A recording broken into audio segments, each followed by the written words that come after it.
اعوذ باللہ من الشیطان الرجیم بسم اللہ الرحمن الرحیم الحمد للہ رب العالمین والصلاة والسلام علی سید الانبیاء والمرسلین وعلی آلہ الطیبین الطاہرین المعصومین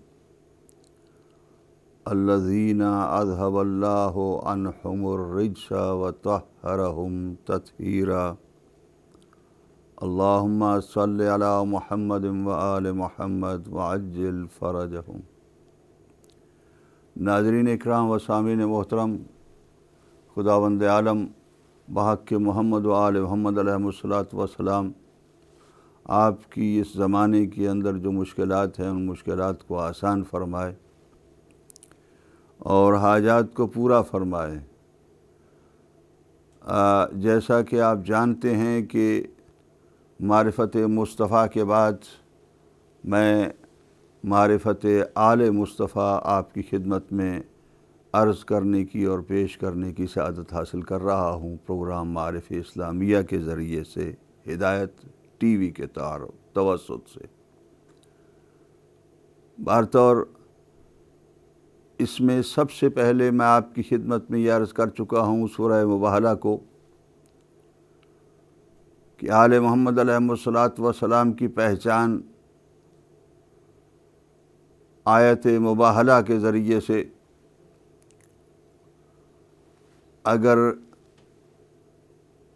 کرنی ہو تو بہترین طریقہ ہے اور بہترین چیز ہے کہ جس سے انسان، کوئی بھی مسلمان، قرآن مجید پڑھنے والا مسلمان، قرآن مجید سمجھنے والا مسلمان، آل محمد علیہ الصلاۃ والسلام کی شناسائی، ان کی عظمت اور ان کے اس کردار کا کہ جو کردار ان کا مباہلے کے اندر پیش کیا گیا تھا اس کا معترف ہونا ایک ضروری بات ہے کہ جو بھی انسان مباہلے کی آیت کو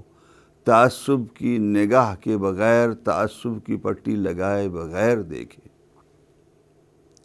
عرض کیا تھا کہ آیت مباہلہ میں نفس رسول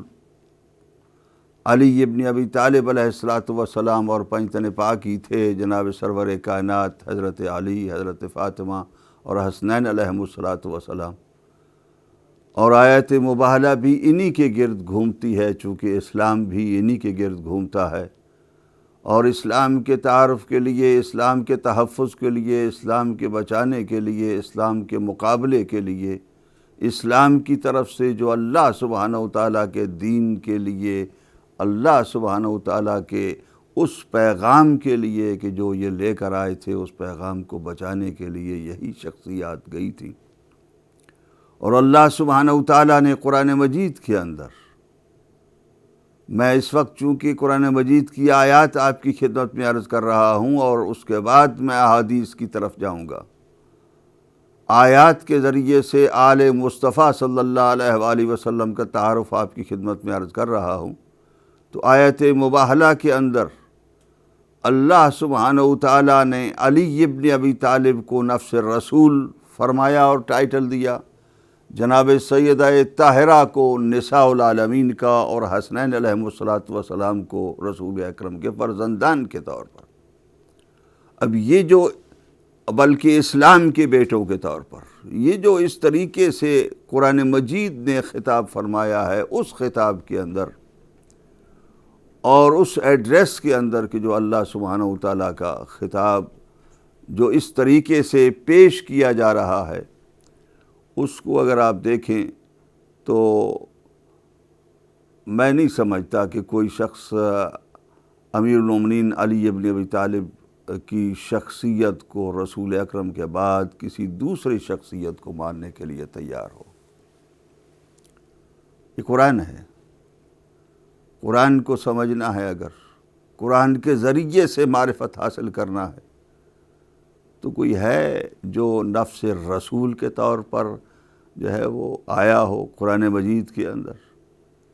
کسی دوسرے شخص کو، کسی دوسرے نفس کو، کسی دوسرے صحابی کو، کسی دوسری شخصیت کو نفس رسول کے طور پر نہیں کہا گیا. نفس رسول اگر ہیں تو وہ صرف اور صرف علی ابن ابی طالب علیہ السلام ہیں کہ جو صفات نبی اکرم صلی اللہ علیہ وآلہ وسلم کے حامل ہیں اور مظہر صفات مصطفیٰ صلی اللہ علیہ وآلہ وسلم. اس لیے ہم یہ مانتے ہیں کہ نبی اکرم صلی اللہ علیہ وآلہ وسلم کے بعد اگر قرآن مجید کے نزدیک، قرآن اور حدیث کی بات ہے، قرآن مجید کے نزدیک کوئی شخصیت سب سے زیادہ افضل ہے تو نفس رسول ہی ہو سکتا ہے، کوئی دوسرا نہیں ہو سکتا.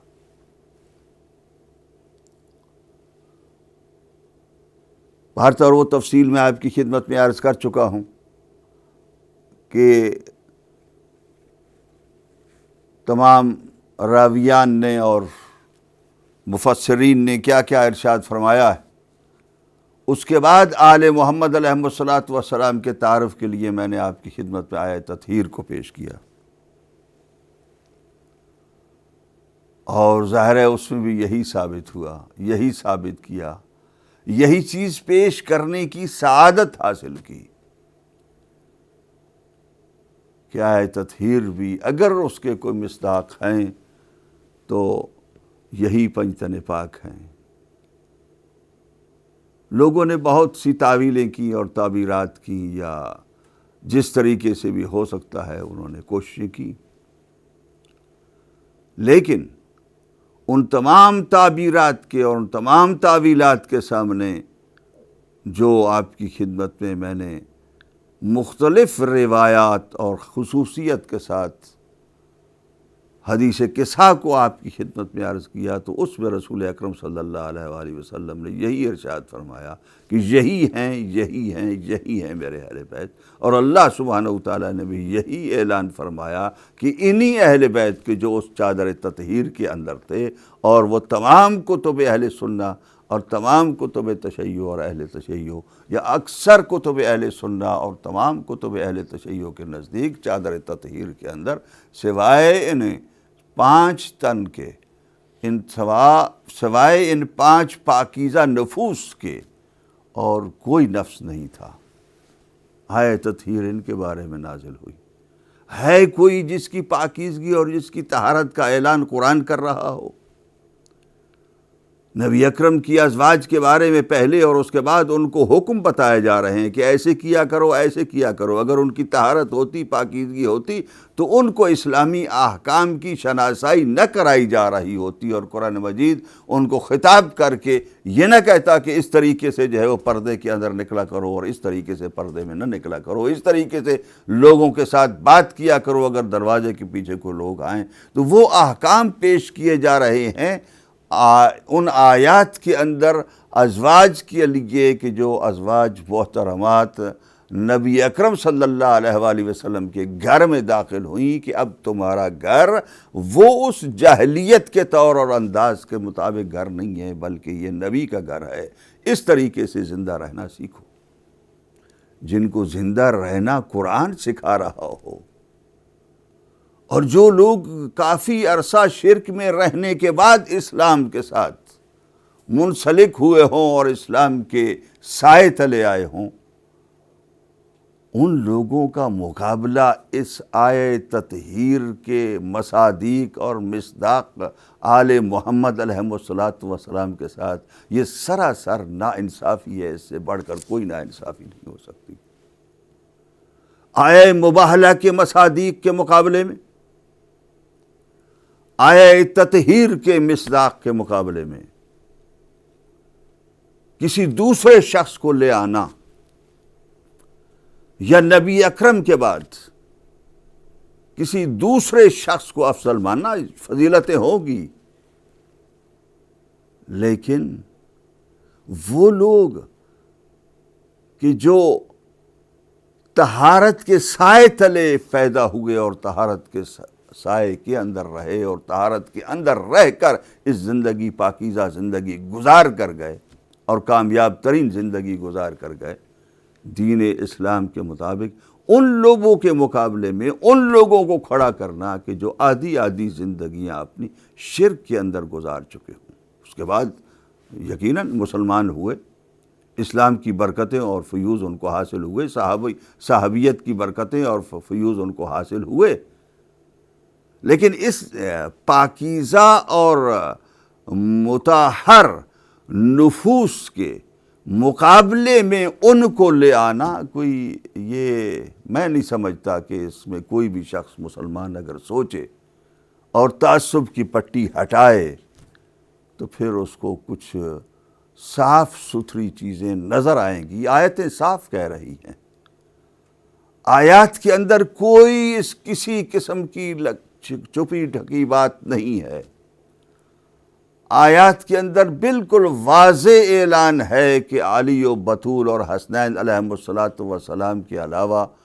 اس آیت تطہیر اور ان کی اولاد پاک و پاکیزہ کے علاوہ آیت تطہیر کے کوئی دوسرا مصداق نہیں ہے. اور اس کے بعد یہ قرآن مجید کی مثالیں ہیں. اس کے بعد آج میں تھوڑا سا ذکر کروں گا اور عرض کروں گا آپ کی خدمت میں کہ ایک اور آیت ہے سورہ شورى کے اندر، جس آیت کو آیت مودت کہا جاتا ہے.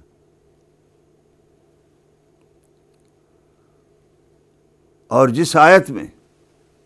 اللہ سبحانہ وتعالیٰ نے اجر رسالت طلب کیا ہے اور ارشاد فرمایا ہے اعوذ باللہ من الشیطان الرجیم بسم اللہ الرحمن الرحیم قل لا اسألکم علیہ اجرا الا المودۃ فی القربى ومن یقترف حسنۃ نزد لہ فیہا حسنا ان اللہ غفور شکور. جبکہ اسی سورے میں اور اس کے علاوہ دوسری جگہوں پر دوسرے انبیاء علیہم السلام کا ذکر جب ہوا تو ان کے بارے میں کہا گیا کہ انہوں نے اپنی امتوں سے، اپنی قوموں سے کوئی اجر نہیں مانگا، اور نبی اکرم صلی اللہ علیہ وآلہ وسلم اجر مانگ رہے ہیں.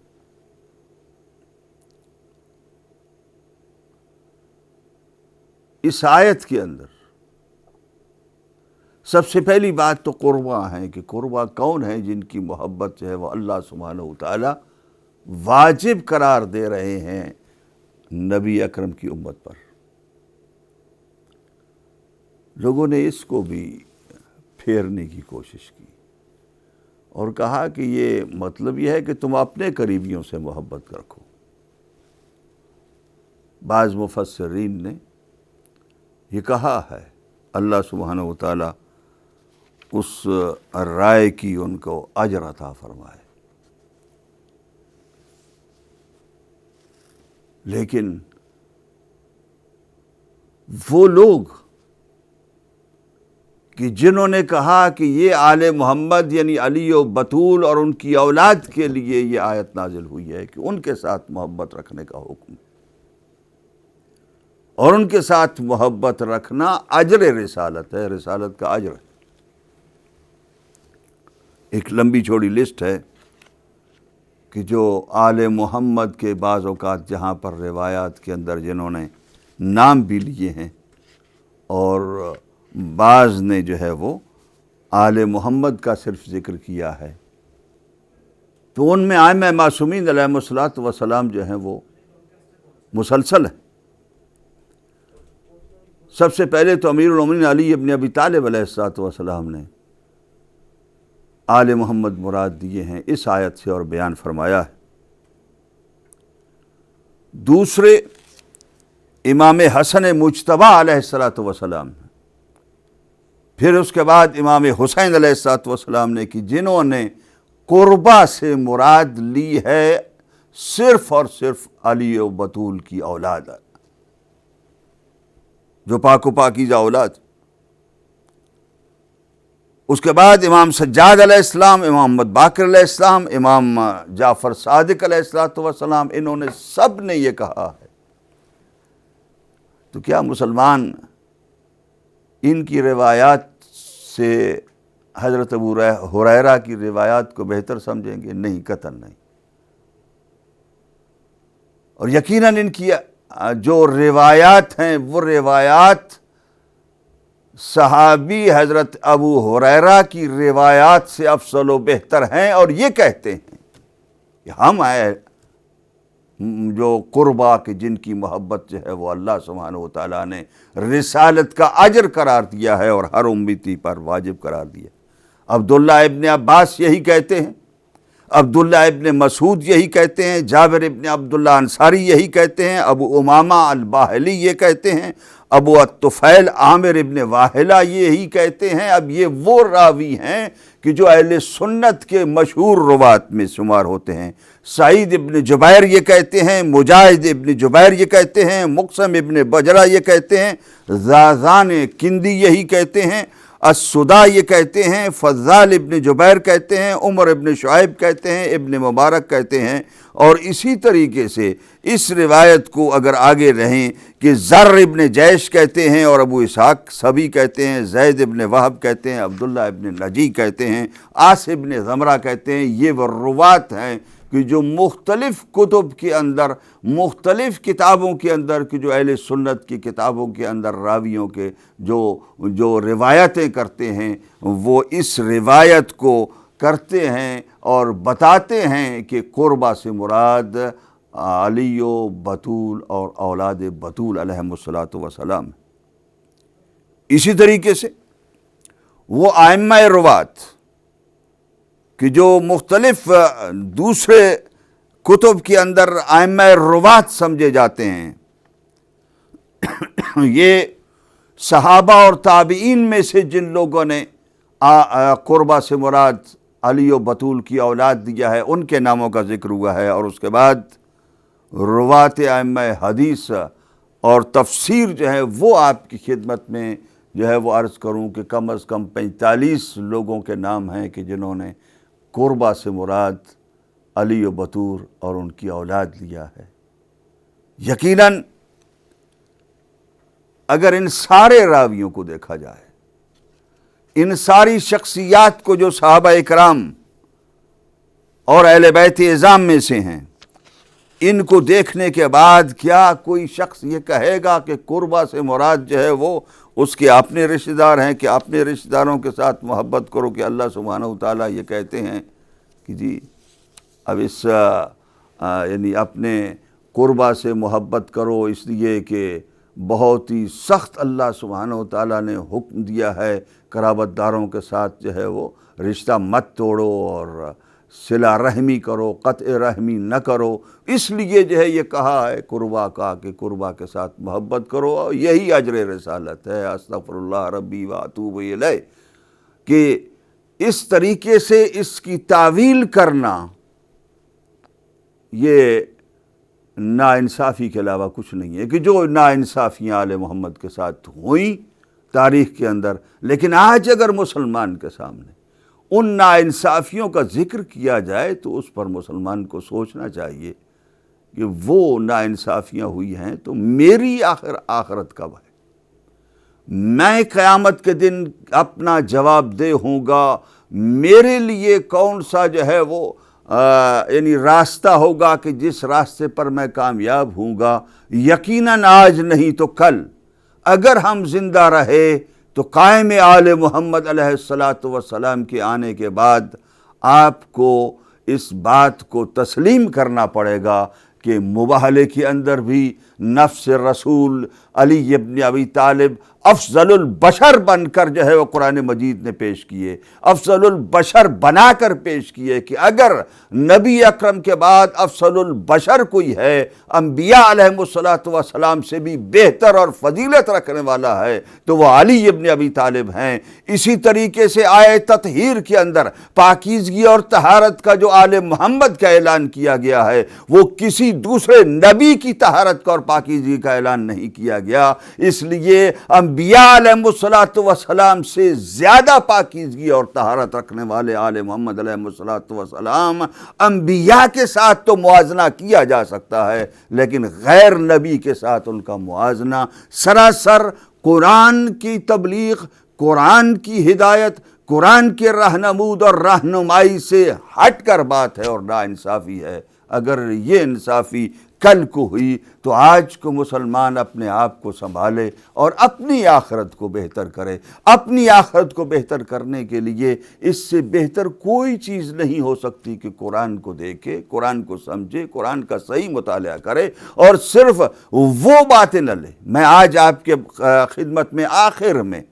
یمن کے بارے میں بھی بعض احادیث پیش کرنے والا ہوں، اور اس سلسلے میں جو ہے وہ عرض کروں گا کہ کس طریقے سے ایک ترجمہ کرنے والے نے جو ہے اس ترجمے کے اندر اصل حدیث کو جو ہے وہ غائب کر دیا ہے، اور اس لیے کہ وہ حق اور ہدایت اور سچائی کو پیش کرنا نہ کل ان کا کام تھا نہ آج ہے۔ اور میرے پروگرام کو سننے والے اگر وہ اپنا میسج یہ لے سکیں تو اللہ سبحانہ وتعالیٰ کے دین کو سچائی کے ساتھ بغیر تعصب کے دیکھیں تو یقیناً سیدھا راستہ جو ہے وہ نظر آ جائے گا۔ ابھی وقفے کی طرف جا رہے ہیں، اس کے بعد انشاءاللہ تھوڑی دیر کے بعد آپ کی خدمت میں دوبارہ حاضر ہوتے ہیں۔